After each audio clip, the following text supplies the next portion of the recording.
আপনি জানেন যে প্রকাশ্যে আপনার প্যালেস্টাইনিদের পক্ষে মিছিল করতে গিয়ে আমরা কি দেখলাম?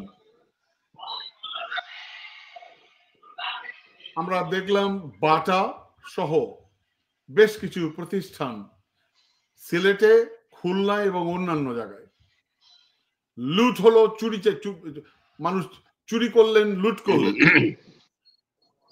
বিভিন্ন প্রতিষ্ঠান ভাঙচুর করলেন।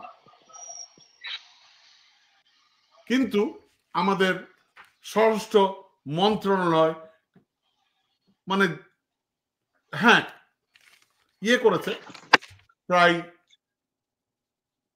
65-70 জনকে শনাক্ত করেছে, অ্যারেস্ট করেছে।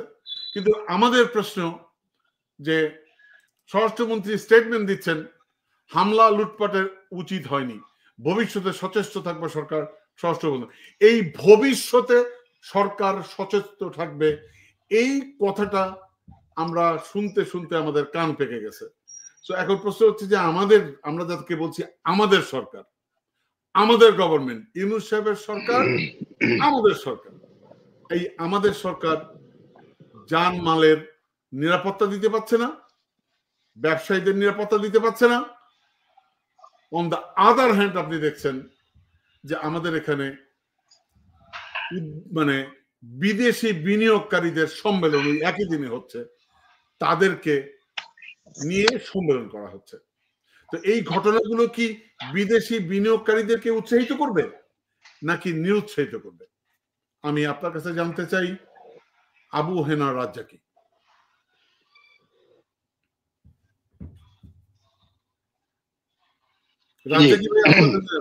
ধন্যবাদ আপনাকে এবং আমার সহ-আলোচক পলাশ ভাইকে এবং নাগরিক টিভির দর্শক শ্রোতা যারা আছেন সকলকে আমার সশ্রদ্ধ সালাম।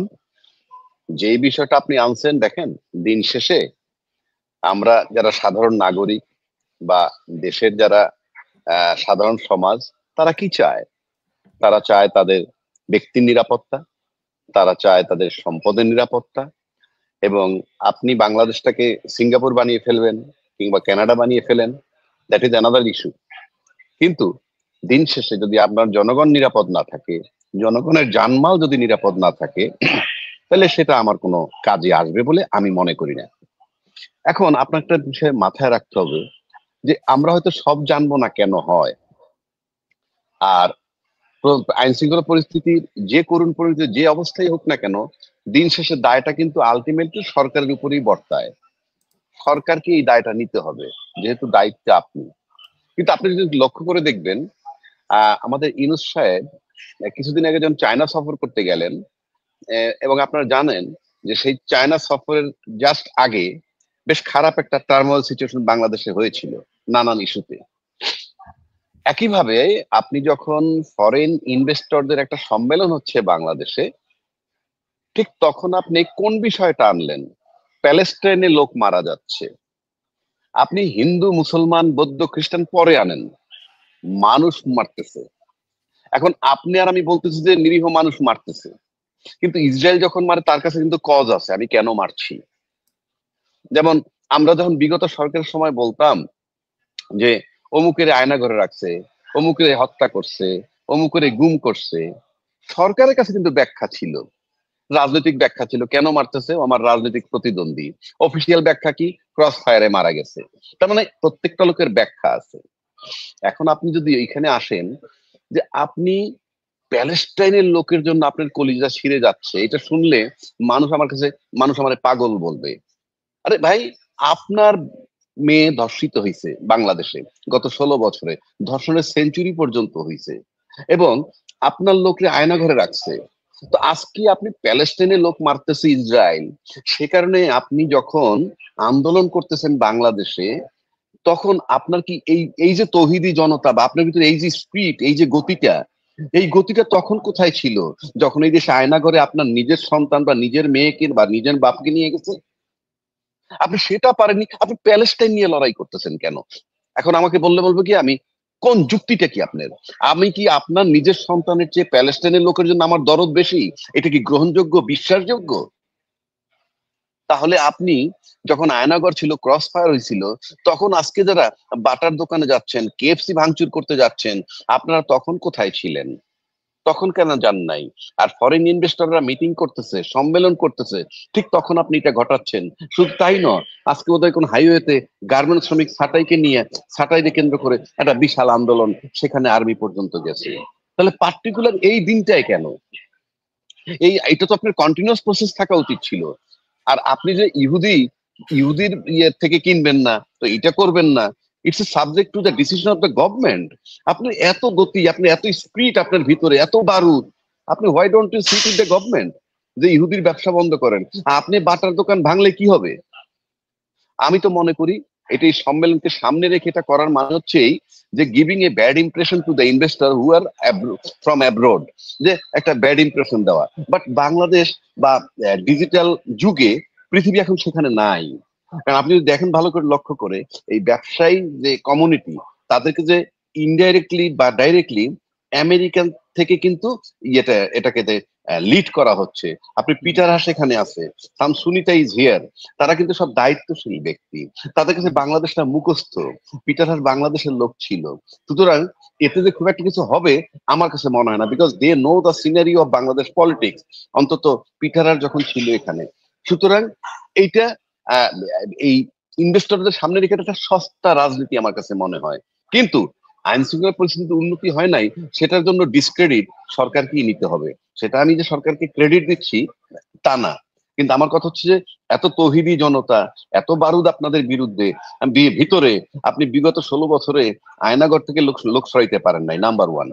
নাম্বার টু হচ্ছে, যারা বড় বড় রাজনৈতিক দল আজকে আছে, ধরেন ডিসেম্বরে নির্বাচন দিবে কিংবা জুনে নির্বাচন দিবে, কথার কথা আপনি ওই ডিসেম্বর না আসা পর্যন্ত তো বলতে পারতেছেন না যে ডিসেম্বরে নির্বাচন দিবে কি দিবে না। তাহলে আমাদের কি কোনো দায়িত্ব নাই? আপনারাও তো কালকে দেশটা চালাবেন। তাহলে আজকে এই যে শ্রমিক বিজনেস কি ইনভেস্টর সম্মেলন হচ্ছে, তখন আমাদেরও তো নৈতিক দায়িত্ব ছিল বলার যে ভাই, ফরেন ইনভেস্টর আসছে, মিটিং হচ্ছে, আমার কাছে মনে হয় এগুলা করা ঠিক না। কথার কথা বলছি, কালকে তো আপনি সরকার হবেন, আপনি সরকার হইলে যে ভালো চলবে তার কি গ্যারান্টিটা আছে? কথার কথা বলছি। কারণ গ্যারান্টি নাই কেন? কারণ কারণ যে স্বৈরাচারী সরকারটা চলে গেছে 16 বছর চালাইয়া, লোকগুলো কিন্তু সব তাদের। আজকে যেমন আমি একটা কথা বলছি সেদিন, ধরেন ইন্ডিয়ার সাথে ইউনূস সাহেব 7 মাস যাবত চেষ্টা করে দেখা করছে, ফলাফল কি সেটা পরের কথা, দেখা কিন্তু হইছে। He tried heart and soul, এটাকে বলে কি বেহায়ার মতো বারবার দেখা করতে চাওয়া। আচ্ছা, ফাইনালি কি হয়েছে? দেখা কিন্তু তার সাথে হয়েছে। এবং এমন একটা কথাও ছিল ভারত থেকে, যে নির্বাচিত সরকারের সাথে তারা পরবর্তীতে কাজ করবে, তারা কমফোর্ট বোধ করে, ফাইন, এটা ভারত বলতেই পারে, এটা তার দেশের রাজনীতি, তার দেশের হিসাব। কিন্তু আমার বক্তব্যটা ওখানে নয়। আমি আমাদের দেশে এই ইউনূস সাহেবকে যারা বসাইছেন, তারা তো সবাই দাবি করেন দল মত নির্বিশেষে আমরা সবাই মিলে তাকে বসাইছি। এই যদি হয়, তাহলে যখন ওইরকম একটা বার্তা আসলো যে নির্বাচিত সরকার ছাড়া আমরা বসবো না, তখন কি আমাদের রাজনৈতিক দলের দায়িত্ব ছিল না বলার যে না, উনি তো অনির্বাচিত নন, ওনাকে আমরা দল মত নির্বিশেষে সবাই বসাইছি, কাগজে কলমে ভোট হয়নি, বাট আমাদের ম্যান্ডেট তার আছে। সুতরাং ডিসেম্বরে নির্বাচন হবে কিংবা জুন 25-এ 26-এ নির্বাচন হবে, এত লম্বা সময় তো ডিপ্লোম্যাটিক রিলেশন ছাড়া থাকা যায় না। সুতরাং আমরা সব বড় বড় রাজনৈতিক দল অনুরোধ করছি, আপনারা ডিপ্লোম্যাটিক আমাদের করেসপন্ডেন্সটা রাখেন। আমরা কি সেটা বলেছি? আমরা বলিনি। তার মানে কি? আমরা কি সবাই চাই বেকায়দায় পড়ুক? তা থেকে লাভটা হবে কি? আপনি ডিসেম্বর পর্যন্ত দেশটাকে চালানোর জন্য আপনার তো দায়িত্ব আছে, আমারও দায়িত্ব আছে। কিন্তু আবারও বলছি, দিন শেষে সরকারের ব্যর্থতা যদি আপনি আইন শৃঙ্খলা নিয়ন্ত্রণ করতে না পারেন। কিন্তু আপনাকে উদ্দেশ্যটা আমাদেরকে বুঝতে হবে। আমরা দেখতেছি দেশে আর্মি মাঠে আছে, ম্যাজিস্ট্রেসি পাওয়ার সহ, তারপরে আইন শৃঙ্খলা পরিস্থিতির উন্নতি হচ্ছে না। তাহলে এই কারিশমাটা কোথায়? এই কারিশমাটা আপনাকে খুঁজতে হবে। সুতরাং দলমত নির্বিশেষে আমাদের সবারই উচিত, এই আজকে যারা রাজনৈতিক দল কালকে ক্ষমতায় যাবে, তাদেরও বলা উচিত যে ভাই, আইন শৃঙ্খলা পরিস্থিতি আপনি একটু ঠিক মতো কাজ করেন, আমাদের দেশটা শান্তিপূর্ণ থাকুক, নির্বাচন সামনে হবে, নির্বাচনের পর গণতান্ত্রিক সরকার আসবে। আরেকটা কথা হচ্ছে, গণতান্ত্রিক সরকার আর অগণতান্ত্রিক সরকার, নির্বাচিত সরকার আর অনির্বাচিত সরকার, তার সাথে আইন প্রয়োগকারী সংস্থার সম্পর্কটা কি? You are subordinate to the nation, you are getting salary from the government. আপনি এখন আইন শৃঙ্খলা পরিস্থিতির উন্নতি হইতেছে না, কাজ করে আপনার কি বেতন নেওয়া বন্ধ করছেন? আপনার রুটিন কাজটা কোথায়? সড়ক যদি আন্দোলনকে সড়কের উপরে যদি অবরোধ হয়, এটার জন্য ইউনূসের বলতে হবে কেন? স্বরাষ্ট্র উপদেষ্টার বলতে হবে কেন? আপনার রুটিন কাজের মধ্যে এটা আছে, আপনি করেন না কেন? তার মানে আপনাকে বুঝতে হবে যে সরকার, তাকে আপনি কোনোভাবে ইনভলভ করতে পারবেন না এই শেখ হাসিনার মতো যে গুলি করো, ফায়ার করো, পারবেন না। বিকজ তার তো রাজনৈতিক কমিটমেন্ট নাই। আপনারা যদি সাফার করেন তাতে তার কি আসে যায়? ইউনূস সাহেবের, আমি ভাত মাছ খাই না, উনি আমার খাওয়ায় না, বাট আমি রিয়েলিটি বলতেছি। আজকে আইন শৃঙ্খলা পরিস্থিতির দায় কিন্তু ওনার একার না, আমাদের আছে। আপনি আমাকে বলেন তো, বাংলাদেশে আমরা অতীতে দেখছি যে সামরিক শাসন যখন হয় তখন আইন প্রয়োগকারী সংস্থার মানে কাজকর্মে কোনো হ্যাম্পার হয়? তো আজকে ওয়াকারুজ্জামান সাহেব তো 5ই আগস্ট আমাদেরকে বলছিলেন দেশবাসীর দায়িত্ব আমি নিলাম এবং আইন শৃঙ্খলা পরিস্থিতির ম্যাজিস্ট্রেসি পাওয়ার আছে, তাহলে কাজ করছে না কেন? এই যে কাজ করছে না কেন, এক আইন শৃঙ্খলা পরিস্থিতি ছাড়া কোন কাজটা হচ্ছে না? রমজান মাসে 30 টাকায় পেঁয়াজ খাইছেন, 40 টাকায় কাঁচামরিচ খাইছেন, খাইছি তো। তাহলে একমাত্র আইন শৃঙ্খলা পরিস্থিতি হচ্ছে না কেন? এবং এই আইন শৃঙ্খলা পরিস্থিতির উন্নয়ন না হয় একটা সরকারকে কাবু করার একটা জায়গা, সে জায়গায় ইউনূস সাহেব খুব বেকায়দায় আছে। আমি মনে করি এটার জন্য দায় তার না। নাম্বার ওয়ান, কেন তারা অফিসিয়ালি ক্যাপাসিটিতে যে কাজগুলা রুটিন করা দরকার সেই রুটিন কাজের ভিতরেই এগুলা থামানো যায়, এটার জন্য স্পেশাল অর্ডার লাগবে না। দুই, মাঠে আর্মি আছে ম্যাজিস্ট্রেসি পাওয়ার নিয়ে, তারপরে কাজ হচ্ছে না, কেন হচ্ছে না? এটার জন্য আনসার তো আমার প্রধান উপদেষ্টা তো আর্মি চিফের সাথেও কথা বলতে পারে যে what is the problem, magistracy পাওয়ার নিয়ে তুমি মাঠে আছো, তারপর হচ্ছে না কেন? সুতরাং সবকিছু মানে আমি একটা জিনিস পরিষ্কার বুঝি, এক আইন শৃঙ্খলা পরিস্থিতি ছাড়া বাংলাদেশে এখন পর্যন্ত অন্যান্য কোন সেক্টর নিয়ে খুব একটা সুবিধার মানে খারাপ জায়গায় বাংলাদেশটা নাই।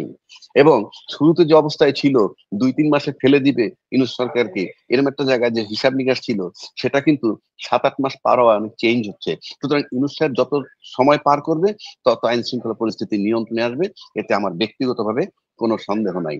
তারপরেও এই নন কোঅপারেশনের কারণে, মানে এই যে আইন শৃঙ্খলা পরিস্থিতি নন কোঅপারেশন করতেছে ফ্রম দ্য বিগিনিং, তারপরে বাংলাদেশে ধর্ষণের সেঞ্চুরি তো দূরের কথা, 10টা ধর্ষণও একজন ব্যক্তি করে নাই 7 মাসে, কিন্তু এই বিগত সরকারের সময় একজনের ধর্ষণের সেঞ্চুরি করছে। তখনও কিন্তু এই তৌহিদি জনতারা ছিল, কেউ কিন্তু কথা বলেনি। কিন্তু আজকে তাহলে আপনারা বলছেন কেন জাহাঙ্গীরনগর বিশ্ববিদ্যালয়ে ধর্ষণের সেঞ্চুরি করছে? মানে কই, তখন আপনারা তৌহিদি জনতা কোথায় ছিলেন? সামান্য কিছু টাকা টোকা ছিটানোর কারণে দেশে অরাজকতা করতেছে, খুব পরিষ্কার ভাবে, ক্লিন ওয়েতে, ইন্টেনশনালি। আমি বলছি না, আবারও বলছি, দিন শেষে এটা সরকারের ব্যর্থতা, কারণ নিয়ন্ত্রণ করার দায়িত্বটা আপনার।